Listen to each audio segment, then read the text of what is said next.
Una 7 minutos. Hay personajes que nada más con su nombre y su apellido pudiéramos hacer un nombre, un programa aparte. Pero vamos primero con la parte formal. Vamos a hablar de cómo cuidar a nuestros hijos sin caer en la sobreprotección. Esto es muy importante, sobre todo digo mi generación y la generación que nos sigue tendemos a ser sobreprotectores, cuando con nosotros creo que fueron totalmente lo contrario. Yo creo que muchas veces que yo veo que hago cosas que mi mamá y papá casi que te caía, levántate, mija.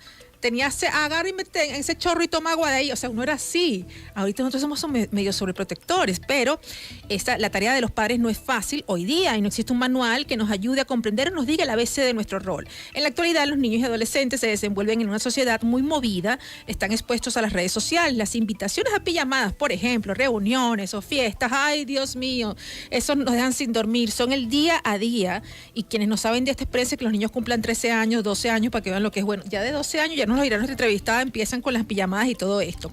Pero esto viene porque recientemente vimos noticias que conmocionaron a la opinión pública, como por ejemplo la de un hombre en Oregón que enfrenta cargos por drogar a 3 niñas de 12 años que acudieron a una pijamada de su hija, por ejemplo. De igual forma, en México se hizo viral una noticia de una pequeña que desapareció luego de ir a una piscina de los amigos. Es decir, hay de todo, como también la mayoría son experiencias buenas. Pero ¿cómo cuidar a nuestros hijos en la época actual sin caer en la sobreprotección?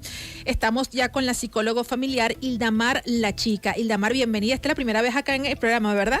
Y encantadísima por la invitación, porque además sé que es un tema súper interesante. Sí. Y que tenemos que tocar para que los papás siempre estén prevenidos al bate y no renuncien a esa labor tan importante de cuidar.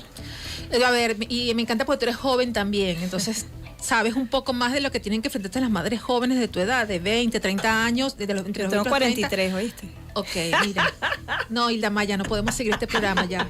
O sea, que tú me chapees con tu edad ya es demasiado. O sea, tu nombre, tuvimos 2 horas hablando del nombre de ella, ahora también de la edad, no puede ser. Bueno, pero eres una madre joven, pues, 30, 40 años, yo me pasé. Pero a ver, volviendo al tema, yo sé que es dificilísimo porque uno no quiere repetir los errores de los padres generalmente, ¿no? Y la generación de los 40, los 30 es eso. Sí. ¿Cómo no caer en la sobreprotección? A veces yo me veo que yo caigo en los errores que yo le criticaba tanto a mis papás, o los hijos míos me están haciendo lo mismo que yo le hacía a mi mamá, de ponerle la cara, de no sé qué, no me deja salir. Ilumínanos, ¿qué podemos hacer para no caer en la sobreprotección? Vale, en principio yo quiero acotar que todos los papás parten de que lo están haciendo lo mejor que pueden.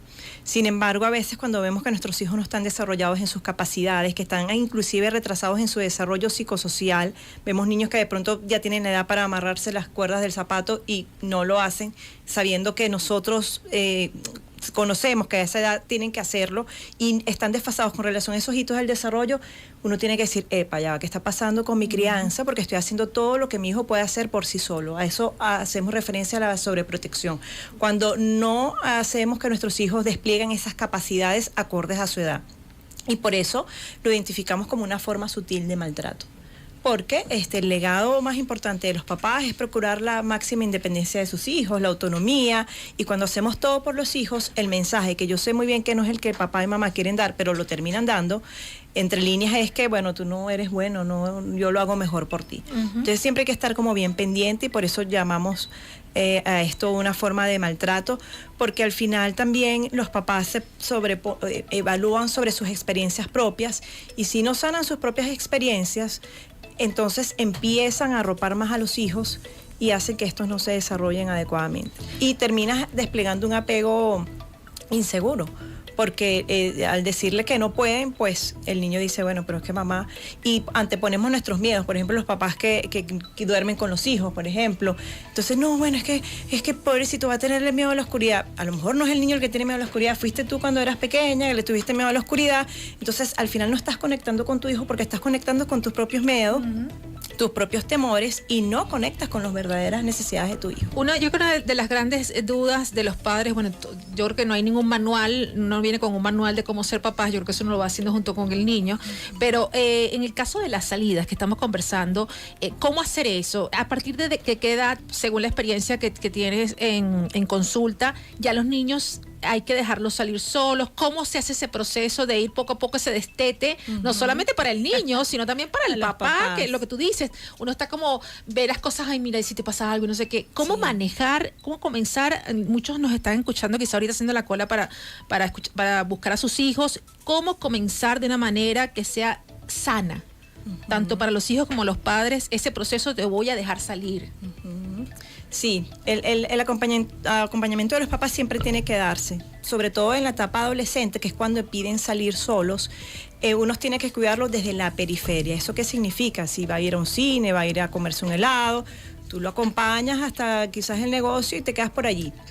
No vas a estar ahí ensimismado viendo qué conversan con sus pares, ¿no? Porque eso es bien importante, que el adolescente en este caso se relacione, porque además ocurre un periodo de diferenciación. Antes querían estar con papá y mamá, en esa edad no quieren estar contigo, tienes que hacer ese duelo, porque a veces los papás no entienden, no, ya no me quieres. Entonces sí te quieren, pero más importante, cobra mayor importancia su grupo social de referencia. Entonces sí es importante que salgan o tener esos encuentros con sus pares, pero tú quedarte desde la periferia, ay mamá, que voy a ir al teatro.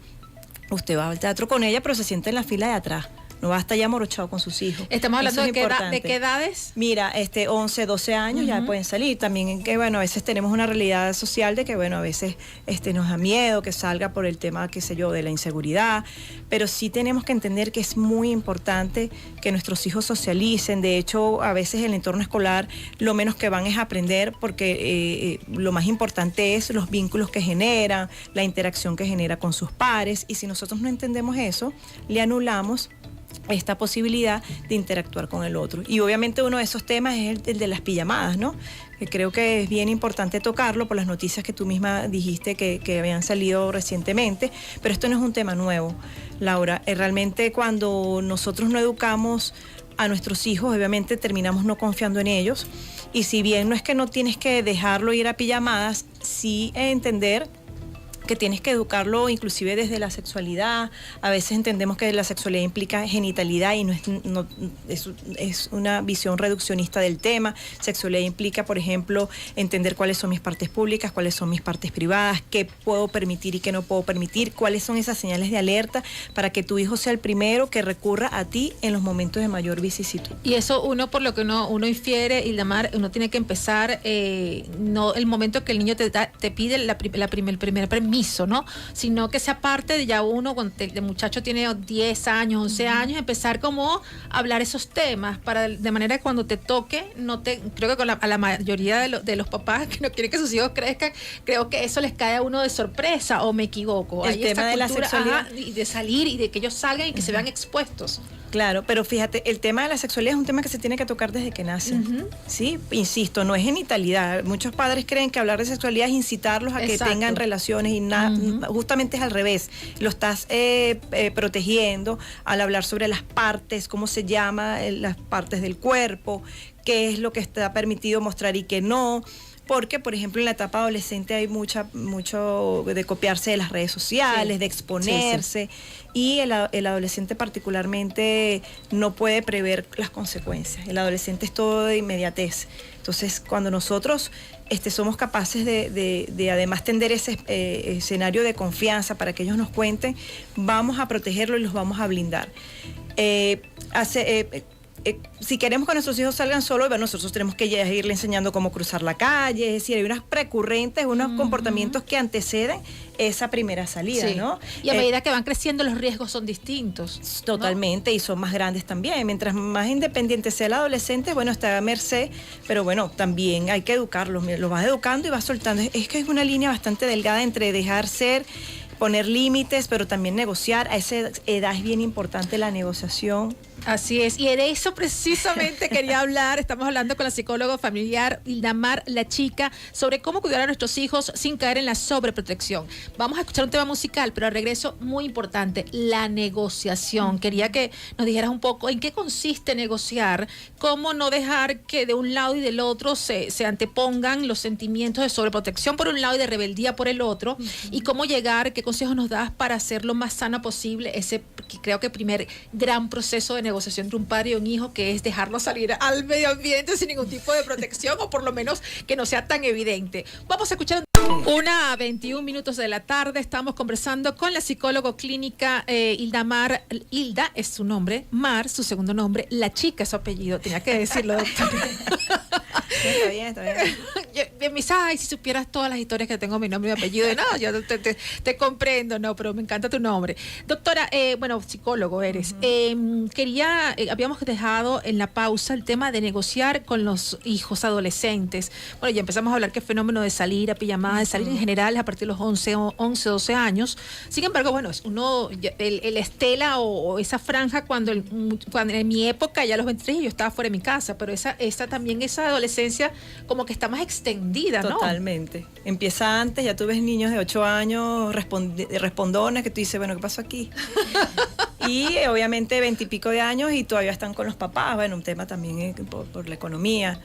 Pero sí, hablar de adolescencia para mí es igual, 2 puntos, negociar. Porque el adolescente, fíjate, se está desarrollando más, eso implica su cerebro, está teniendo deducciones, se hace presunciones, se crea hipótesis, tiene una visión más amplia del mundo, se está desarrollando más su inteligencia. ¿Cómo no va a cuestionar las cosas que tiene que cuestionar? Entonces los papás tienen que ver y entender que eso forma parte de que tu niño está evolucionando. Véanlo así. Siempre le digo que no lo vean personal y que eso cuando es muy ese cerebro, importante. sí, al no verlo personal, bueno, forma parte de la adolescencia, mi hijo se está desarrollando, entonces él te va a decir, no, mamá, yo quiero ir para la fiesta y quiero que me busques a las 5 de la mañana. Entonces ahí tú tienes que negociar. ¿Qué significa negociar? Bueno, a lo mejor a las 5 es un exceso, pero tampoco lo vas a dejar no lo vas a dejar ir a la fiesta, o la fiesta empieza a las 8, llega a las 9 y ya a las 11 quieres ya recogerlo. Entonces, suele suceder. Exacto. ¿Y qué significa negociar? Si tú en tu mente piensas que las 2 de la mañana es la hora adecuada, no se lo lances de una. Tú le dices, bueno, hijo, yo creo que a las 12, primero lo escuchas, porque esa es otra. Tenemos un temor de escuchar a nuestros hijos porque creemos que van a tener la palabra final. No, tú lo escuchas, te das cuenta de sus necesidades, pero eso no significa necesariamente que se va a hacer lo que él diga. Pero lo escuchaste, una norma mínima de conversación, ¿no? De educación. Entonces, una vez que tú le digas, bueno, ¿cuál es su pretensión? Ajá, hijo, ¿a qué hora piensas tú que deberías llegar? A las 5, mamá. Entonces tú, bueno, hijo, a las 5 no creo, yo pienso que a las 12, pero bueno, a las 12 tampoco, bueno, ni para ti ni para mí, a las 2 de la mañana, pues. Sí. Y terminas haciendo lo que tú en mente ya tenías. Es verdad, es verdad, uno es muy sincero. No, uno no puede lanzar de una, tu pretensión. Mira, escucha. No, y además parte de negociar, por lo menos yo con las mías, que una está en plena adolescencia y la otra está pasando apenas, el tema del teléfono. Yo, pero está pendiente de los mensajes. Eso ha sido un logro de mi gestión.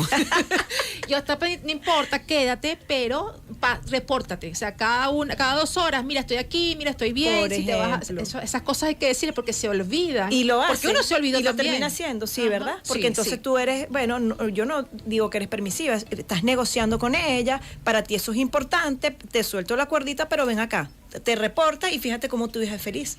Si nosotros hiciéramos eso con todos los adolescentes, de poner límites, tú estás poniendo ahí un límite, sí, y al mismo tiempo estás fuerza. estableciendo los criterios, el adolescente lo va a acatar. Ahora, cuando eres un papá represivo, eres un papá imponente, eres un papá que no escucha, siempre digo, el exceso de rebelión, de opresión, genera rebelión. ¿Cómo uno puede detectar que uno es un padre opresivo? Porque uno nunca piensa, uno siempre dice, bueno, que tengo que decir, si lo tengo que hacerlo. ¿Cuáles son esas señales que nos tienen que decir, oye, ten cuidado? Sí, cuando ves un hijo, por ejemplo, totalmente agresivo, uno tiene que poner sus barbas en remojo. ¿Cómo lo estoy haciendo que me tengo que revelar tanto? Porque es cierto, el adolescente se revela, pero no a un punto donde, bueno, pues sale de control, ¿no? Entonces esa sería como la señal más importante de papá y mamá. O cuando él te va diciendo, oye mamá, tú nunca me dejas salir, oye mamá, tú nunca me permites. Oye, uno tiene que revisarse también, no porque tú seas el adulto te las sepas todas. Entonces lo que dicen tus adolescentes o tus hijos en general entre líneas, es bien importante que los papás lo agarren y se pongan también a revisar, ¿no? Porque pienso que eso es muy bonito, no sabérselas todas, tener esa humildad para reconocer hasta qué punto se me pasó la mano, y siempre digo que hay un segundo turno al bate. Bueno, si tú ya te diste cuenta que cónchale, que los demás salen, pero que tu hijo no, oye, ya va. yo me reviso y empiezo a hablar con mi adolescente y pautar cosas nuevas, ¿no? Cosas diferentes. Para detectar que estamos en el otro extremo, que es somos muy permisivos, ¿cómo podemos detectar eso? Bueno, muy permisivos, wow. Porque se habla mucho, se dice Claro. mucho, Ildamar, que esta generación, ahora los papás no son como los de antes, que antes se le ponía mano dura y los muchachos salían correctos, por eso es que esta generación está así, porque esta generación es de cristal. Es decir, también hay un ataque Correcto. con los papás de hoy día que son muy permisivos. Entonces, ¿cómo se puede definir en la época de hoy día, que no es la misma época de los papás de Totalmente. uno, lo que es ser permisivo, lo que no deberíamos hacer? Sí, bueno, justamente unos papás que no establecen límites, que entonces quieren hacer amigos de los hijos, que eso es totalmente distinto a poner normas. Los papás tienen que poner normas desde que su hijo nace hasta que, bueno, llegan a la adultez, porque luego se revierte como que los papeles, ¿no? Luego Sí. es el adulto que más bien cuida del papá y regaña al papá, pero mientras tanto tú tienes que seguir poniendo límites. Dejar un hijo que haga lo que quiera es un hijo que estamos poniéndolo a merced de que asuma riesgos, ¿no? Riesgos, pero que son ya excesivos. Bueno, el consumo de sustancias ilícitas, hay que ponerle límites. Entonces, un papá que es exageradamente permisivo es un papá negligente. Entonces, un hijo que no tiene un norte es un hijo que a lo mejor posiblemente no tenga responsabilidades en la casa tan importantes para forjar la autoestima. La gente cree que no, pero sí, cuando un hijo sabe que puede fregar un plato, que puede hacer algo, tender la cama, y se siente capaz, eso tiene un impacto importante para el autoconcepto y por ende para la autoestima. Entonces, un papá permisivo es un hijo que también es fastidioso porque no pone límites y no respeta a los demás. Esa es una clara señal donde podemos ver que, bueno, que se desfasa, que no tiene límites y que cree que el mundo es para él. Y no, o sea, si bien para ti tu hijo es tu mundo, no es para el resto de los demás. Entonces tú tienes que criar con un límite para no criar borregos, para no Así criar es. gente que no esté marcada dentro de la sociedad. Bien, me quedan 2 minutos, doctora, pero no quiero dejar de hablar del libro que tienes allí en tus manos, que tú eres autora. Se llama Creciendo con ellos, de Ildamar La Chica, apostando a una crianza asertiva. Yo creo que esto está muy bueno. Cuéntanos rapidito este libro. Sí, crianza asertiva es criar con las 3 C. Consistencia, coherencia y cariño. Consistencia es, bueno, que si dijiste que hoy no ibas a comer dulce después de las 5 de la tarde, eso se tiene que mantener o mañana y siempre. No tumbar el límite y ser consistente para que el individuo, tu hijo en formación, introyecte la norma. Ser coherente es que si prohíbes una cosa, tú no lo vas a hacer, porque estás dando un doble discurso. Nosotros aprendemos, o los hijos aprenden justo en los momentos en que tú crees que no les está enseñando nada, es decir, te están observando. Y con cariño, los papás creen que el exceso de cariño, ser amorosos, es ser papá blandengues. No. Yo puedo desde el cariño decirte, oye hijo, qué pena, mi amor, yo sé que querías comerte todo este chocolate, pero qué pena, no va a ser posible. Y eso no quiere decir que seas blandengue, ya te lo dijeron Para con las nada. primeras 2 C, porque la gente cree que es eso, que si estoy, lo que tú dices, si estoy muy dulce, de hecho hace mucha sátira en las series con ese tema de que los papás son muy dulces y tratan de pelear con ellos. No, se puede hacer las dos cosas perfectamente. Es un camino largo, es un camino arduo, pero es un camino hermoso. Así es. Gracias, doctora. Tus redes sociales para quienes quieran adquirir el libro también. Sí, todas mis redes sociales son @DRA La Chica. La Chica es mi apellido, como muy bien lo dijo Laura. Por ahí me pueden seguir por TikTok, Instagram, YouTube. Y el libro está, bueno, en muchas librerías acá en Venezuela, en Tecniciencia, aquí mismo en el CCT lo pueden conseguir. Buenísimo. También en Barquisimeto, conmigo directamente, se los puedo firmar, o sea... Chévere. Ya saben, Creciendo con ellos, Ildamar La Chica, apostando en una crianza asertiva.